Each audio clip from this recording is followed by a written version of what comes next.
It's your lucky day, folks. It's my lucky day. Look who it is. It's everybody's favorite violent ginger. I wonder why they call him Smilin Sam Alvey. Yeah, I don't know. I haven't figured it out yet. What's going on, buddy? How are you? Yeah, I'm doing well. How you doing, my friend? Doing pretty good, man. You know what's crazy about Skype? It tells you, the timeline of when the last time you talked to somebody was. So 9 months, bro. Jeez, it's been Oh, a while. you've been dodging me for a minute. What's up with I that? think so, man. Well, I need to come down there. I need to come down there and see you guys and train. And hopefully Bellator will have another Pachanga fight soon that I can actually make it to, and we'll make that happen. May 29th. May 29th, I'll have one. That sounds like a good date. That sounds like a It, date. it should be. I got a couple guys fighting on that card, too. Who's that? Let's give him a quick plug here. Yeah, Trevor Wells will be fighting on that. Hopefully, Ricky Fuhrer, he'll be fighting on that. I love Maybe that guy. Jordan Winsky. Okay. Yeah. Oh, yes. Very nice. Very nice. And I ran into one of your buddies, Dominick Reyes. Oh, yeah. This past weekend, he was here for the fights. And, that guy's he's a stud. I never even knew he was he was with you guys until I heard somebody talking about that. I think Chael was mentioned that on his podcast or something. Yeah, he's with us. He beats me up pretty regularly. I try to return the favor. I don't know if it happens all the time, but he's the best champ in the UFC. That sucks, man. I mean, it sucks that you have to get beat up by him, but it's a good way to prepare for your next opponent, Khalil Rountree. Yeah, I couldn't ask for a better partner. I got a southpaw kickboxer in Dom Reyes, and hey, I'm fighting a southpaw kickboxer in Khalil Rountree. Man, let me tell you a quick story about Khalil Rountree. He used to train here at Syndicate MMA, and of course, I trained at Extreme, but for a while I was going over there like every Saturday to do open sparring with Syndicate, and it's pretty cool because you get a mixed room. You don't really know who's going to be there. You might find yourself sparring with an amateur or maybe somebody who's a beginner, or you might spar with Mike Pyle or Khalil Rountree. I sparred with him once, and he punched me in between the eye. You know how if you get hit in the nose, like your eyes water and you can't see? Well, it wasn't in the nose. It was like right between my eyes, and it hit me so hard that my eyes involuntarily went cross-eyed for like 3 seconds. And I was getting my bearings back, and I just remember thinking, good thing he's showing restraint right now, because this is probably the time when he would fucking put my lights out if we were actually fighting. So that's a scary motherfucker, Sam. Good for you. I mean, you're pretty scary too. I sparred with him. A few years back, and it was a good round. But I mean, I think he was still on the show, but hadn't fought for the championship yet of Tough. And he's very talented. A real good person too. Loved hanging out with him a little bit. Really looking forward to this fight. Wait, was he on your season of The Ultimate Fighter with you? No, he was on my teammate Ashley Yoder's season of The Ultimate Fighter. I don't remember what it was, season 18 or 19. I was season 16. But yeah, I got to spar with him once, hang out with him a little bit. He's a good dude. A lot of fun. Wait, was he a coach on there? No, he was just on the season. He fought for the title, the Tough champion, the Tough title, and then lost. He was predicted to win, and then he lost. Okay, so this is how out of touch I am with Ultimate Fighter then, because I thought there was only one season where they did mixed with male and females. No, this might have been the first season, maybe. No, because that was the one with Rhonda and Misha Tate where they did that, and it was. This might have been the second season then. Yeah. All right. Cool. Well, nonetheless, you guys have some history there. How did the fight come together? How did they approach you with this? I know light heavyweights, I say new home, but it's not really that new. You've been just like 4 or 5 fights there now, huh? Yeah. Honestly, say it happened the same way most fights happen. They just say, "Hey, Sam, you want to fight this guy?" I said, "Yeah, okay." And the fight was locked. I got a lot of time, in my UFC career. I get a lot of last minute calls, and I always take them. Sometimes they work out, sometimes they don't. But this one, it worked out pretty well. I was real happy with it. It's going to work out real well. I was happy with the matchup. Had a lot of time. My hand healed. I broke my hand, and I actually got the call and accepted the fight while I still had the pins in my hand. So the pins came out. I've been able to hit, punch, and do everything with it, and it's been a good camp. You brought this up once before in regards to that hand and maybe some other things. that there was a spy in your camp. Were you just trolling? Was that a goof, or did that really happen? No, there was legit somebody was reporting down to Shogun. I mean, the Brazil media knew I was out of the fight before the UFC knew I was out of the fight. Still no idea who it was, and I don't think it would have changed anything in me. Wasn't me. We have our suspicions. But yeah, we don't know what happened. You know, it could have very easily been one of my training partners just talking to some other training partner somewhere else, not necessarily ratting on me. It was, yeah, Sam was, out today. It was a good day otherwise. And then that other person goes. So it could have been direct, could have been indirect. Well, we're not sure what happened. Wow, that's crazy.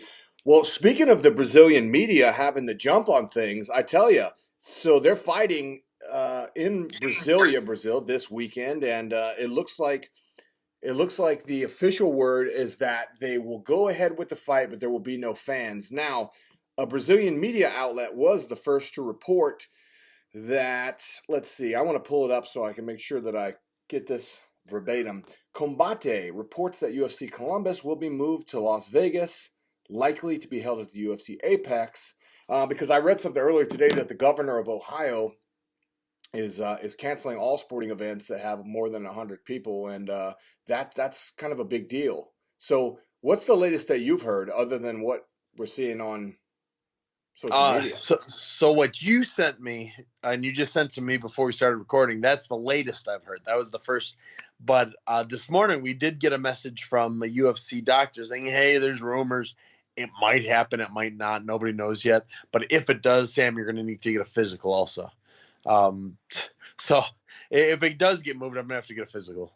in Nevada, is that, or is it because they want to test everybody for the virus? Is that? No, it's just in Nevada. Every state has different regulations, different terms, and Nevada apparently needs me to get a physical also. Yeah, I got my blood work, I got my eye exam for Ohio. I just didn't need a physical, and I guess I need one in Vegas. Oh, okay. Well, that's pretty telling. It's bittersweet. Certainly, it's a real bummer for the guys, especially those who are from there. Matt Brown, I know Cody Garbrandt. Actually, Cody Garbrandt had to pull out for some other reasons. I think some kidney issues. He's not fighting. But it sucks all the way around. I sent that same thing to Matt, and I felt bad because I didn't know, because I was trying to get Matt Brown on after you. Okay. And I said, I guess I'm going to be seeing you soon anyway. Because I thought he knew, and he goes, "What are you talking about?" I go, "Oh shit!" I was like, "You didn't see the news?" I was like, "Yeah, I don't think the fight's happening there, bud." So it's kind of bittersweet. I feel bad for everyone whose life is affected in that way, but if everybody's going to come to Las Vegas and it's going to be at the Apex, I'll see you there.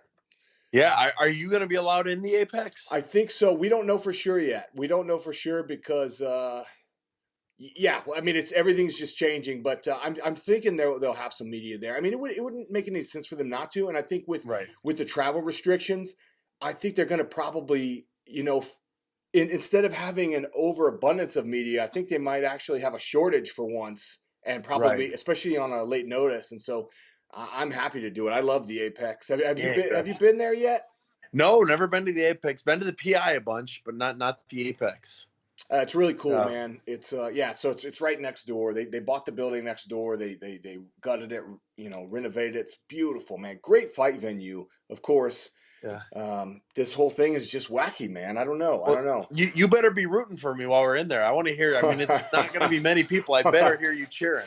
You want to know something funny? It's literally in the and they always send us the code of conduct policy for journalists before every event, which I'm very I'm familiar with, but they send it to you anyway because there's always that that one person. But yeah, you're not actually supposed to. You can't cheer. You can't get autographs. You can't get pictures or any of that kind of thing. So it's weird though because I've covered Bellator when I've been sitting right next to a journalist who's like literally cheering on somebody who's in the fucking cage. I'm like, you're not supposed to do that, right? You're kind of making us look stupid. But I'll be cheering for you on the inside, buddy. How about that? On the inside, well, if you cheer out loud, I'll give you a picture and an autograph too. No thanks. Khalil Rountree already hooked me up. Oh, No, man.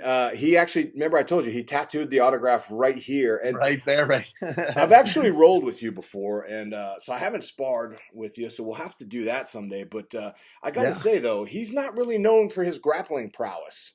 And I know that you're also a guy that likes to stand, but you're well-rounded. I think you're more well-rounded than he is. What are you going to do, man? You're going to go in there and try to knock out the knockout artist? You're going to try to He keep is him not the guessing? knockout artist. I am the knockout artist. Okay. I have over 20 knockouts in my career. Whew.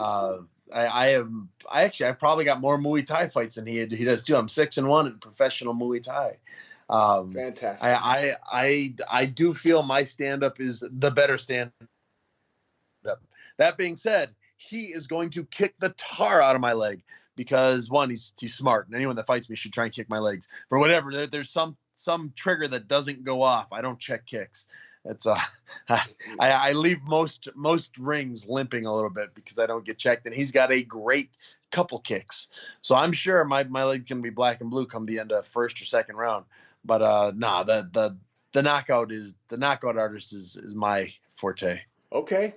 All right. Well, I can't wait to see it. So, hey, listen, leg kicks apparently are an effective strategy if that's the only thing you do and you're defending the middleweight championship. What did you think about that main event last weekend?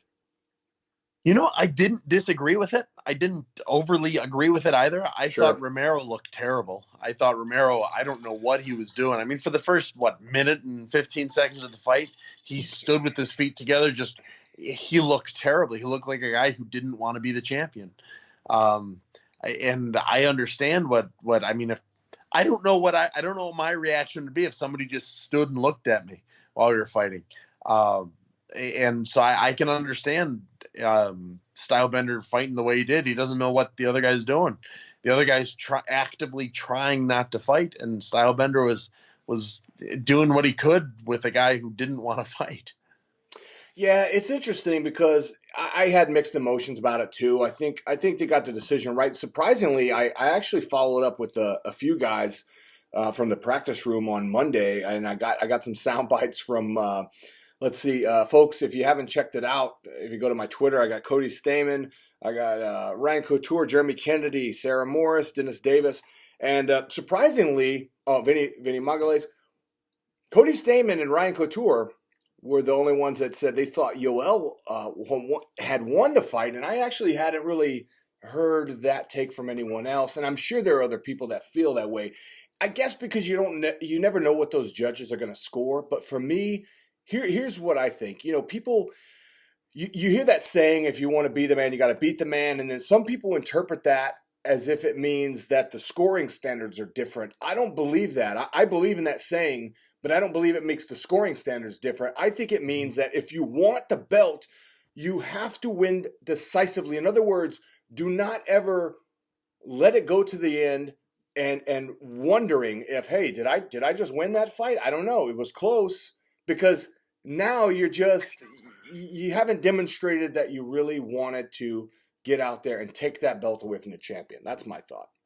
Yeah, I agree. As much as they say it's not, everything's judged the same, it's not. The champ is the champ, and you're not going to take out, a judge's personal feeling about it. Dom Reyes was the same. Dom Reyes won that fight.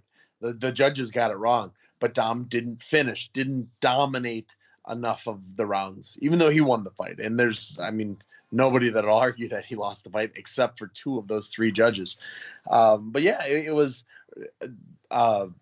what's his name? The Cuban. He didn't, Romero, he didn't fight like he wanted to win the belt. He fought like he was going to try and win a decision.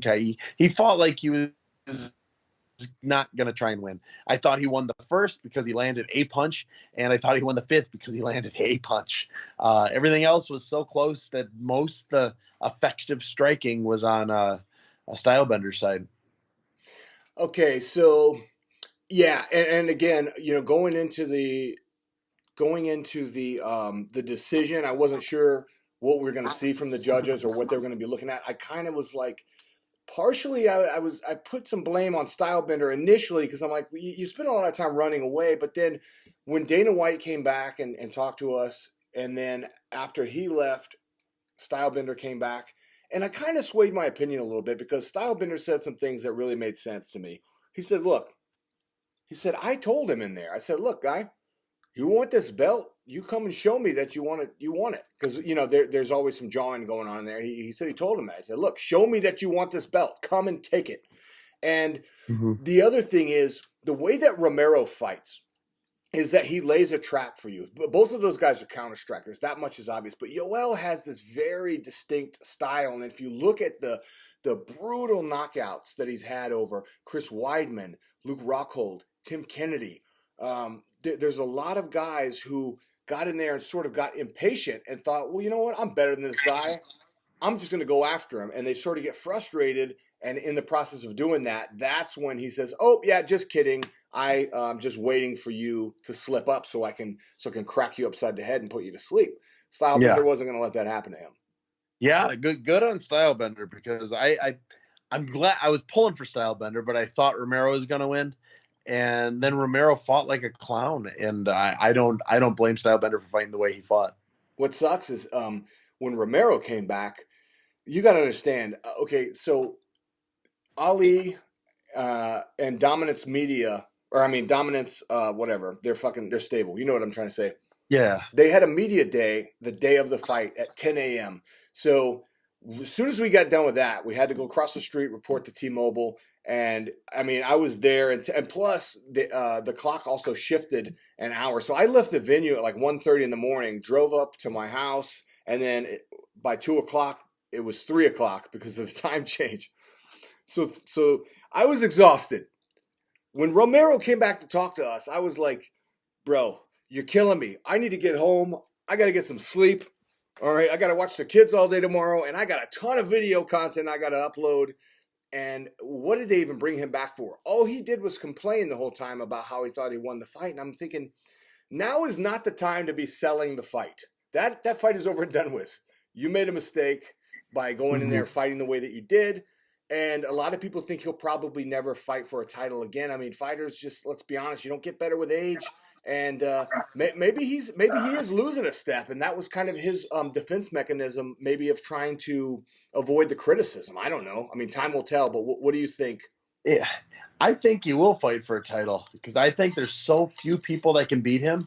Who's he going to fight next? Darren Till. Let's see. I think he walks through Darren Till. He could fight Whitaker for a third time. Paul Acosta, I suppose there's probably a rematch someday against that because everyone kind of thought Romero won that fight anyways. He's kind of sort of cleared out the division. All the big names of the division have jumped weight classes or retired. And he's such a scary guy because he really could beat anyone at any time. Maybe I'll have to drop back down to 85 and put a whooping on him. There you go, man. I was just about to say I like that one, and then some of those other names you mentioned. I think Till might be linked to something coming up, but then he is. He's fighting Whitaker. Yeah, and then Cannonier is going to be out until like the fall. Cannonier's another name. Yeah, he's one that hasn't. What happened to him? I thought wasn't he scheduled to fight recently? Yeah, well, I think they were trying to get him and Till. Till had some visa issues, and it never came together. But then Cannonier ended up tearing his shoulder really bad, and so he's going to be out until at least until the fall. And that's before he can even start training. So we'd probably be looking at the end of the year for him. Yeah, it really sucks. That's rough for him. Yeah, and it sucks because that's a guy who can breathe life into this division right now. He's an exciting guy, and he's really had some momentum. So, let's see. Okay, now this weekend we've got the fight going on in Brazil. Charles Oliveira is on a pretty good tear, and Kevin Lee seems to be on this new kick where he's no longer jawing as much or trash talking or trying to get this fight or the other. He's literally saying, okay, just give me the guys that nobody else wants to fight. Hence Gregor Gillespie, which we saw. Unbelievable performance by Lee, first guy to beat Gregor Gillespie. What do you think about that as a main event, and who are you leaning towards, if anyone? I love the fight. Let's see, my heart's pulling for America. I'm pulling for Kevin Lee. I've met him a few times. Super nice guy, real athletic. He's got he's probably got more tools than Oliveira, but Oliveira's sharpened the tools he has to a point that, I mean, he holds the record for most submission wins. He's got the ability to finish Kevin. So I guess I'll be one of those lame guys. I think if Oliveira wins, it's because he gets a submission. If Lee wins, it's a decision. Well, and the other thing that's interesting too that you point out, because Oliveira is one of those rare guys in MMA who can be dangerous from his back, and we saw back in October of 2017 when Kevin Lee fought Tony Ferguson, and really the beginning of the end of that fight was when Tony Ferguson started piecing up Kevin Lee from his back. He started just cracking him with elbows, and he started using just his 10th Planet Jiu-Jitsu to make these transitions to keep Kevin Lee from being able to really posture up and do anything. And he actually did damage from the back. And then, of course, Ferguson ended up winning that fight. Why'd you chuckle when I said Tony Ferguson? Is it because he punked me at the press conference? No. Did you see that? I did not see that, but I wasn't laughing. I'm looking forward to that fight. You didn't see that? No. Oh, man. Yeah. So, I'll have to send you a link, man. Yeah. Yeah, please do. That was from last week. So we got some other some interesting fights. So we got Damian Maia and Gilbert Burns. Gilbert Burns is this is a perfect example of sort of an up and comer and a guy from the old guard. Damian Maia has been in there with the best of the best. Has a ton of great wins, a lot of great finishes. Another guy who can be dangerous from his back in MMA. Gilbert Burns has he's vowed to go in there and submit Damian Maia. Now that's a tall order. What do you like in that fight? I love matchups like this. I'm probably going to go Burns. He's just younger and fresher, and I've not really seen him fight all that much. Or Maia, you've seen him fight a lot because he's been around forever. But Maia is some of the best jiu-jitsu in MMA, and Burns he's some of the best jiu-jitsu in MMA. So I love the thought of this fight. I look forward to seeing where it goes. Well, the thing that's cool. So I don't know who I pick. So here's some of the grappling credentials for Burns. He is an IBJJF world champion, Nogi world champion, IBJJF Abu Dhabi champion. So he's got the credentials for sure. Now, that being said, this is an MMA fight, and we know Damian Maia has mastered the art of doing MMA jiu-jitsu. That being said, Gilbert Burns is a young guy, so he's kind of... Well, I say young guy. Young to me, he's 33. I mean, in fight years, that's young. He's coming into his prime. So he's getting bigger, and he jumped up to welterweight, and so he's on a 4-fight win streak. This will be two in a row. Excuse me, that he's coming into the welterweight division. So he's 1-2 in the welterweight division, 4 overall in his last 4.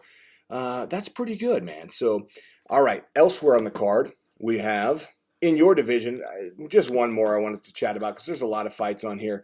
And we could enter it up all day about that. But this one is a little bit more relevant to you, sir, because you have a couple guys in your division. You got Johnny Walker Red, who was supposed to be that dude until Corey Anderson spoiled that. And, of course, he's taken on Nikita Krylov, who is another guy who could potentially be that dude. He's a great fighter.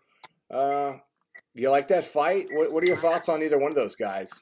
I love Johnny Walker. I think, and I thought his fight against Corey Anderson was stopped too early.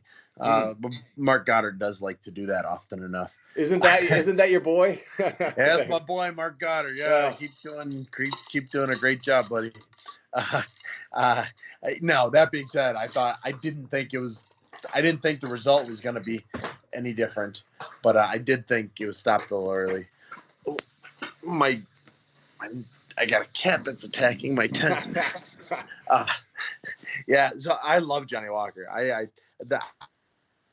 I believe the hype behind him. He's such a unique fighting individual. I think he could still be the guy that derails John Bones.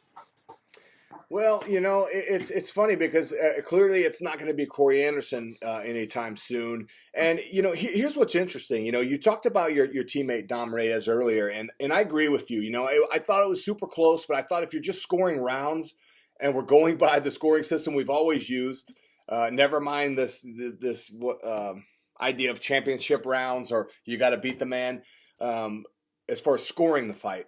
I thought purely from an analyst standpoint, I thought that was Dominick Reyes' fight. I thought he should have been the champion. Now, Jones was open to the idea of an immediate rematch. And, of course, the following week, Corey Anderson and Jan Blachowicz fought.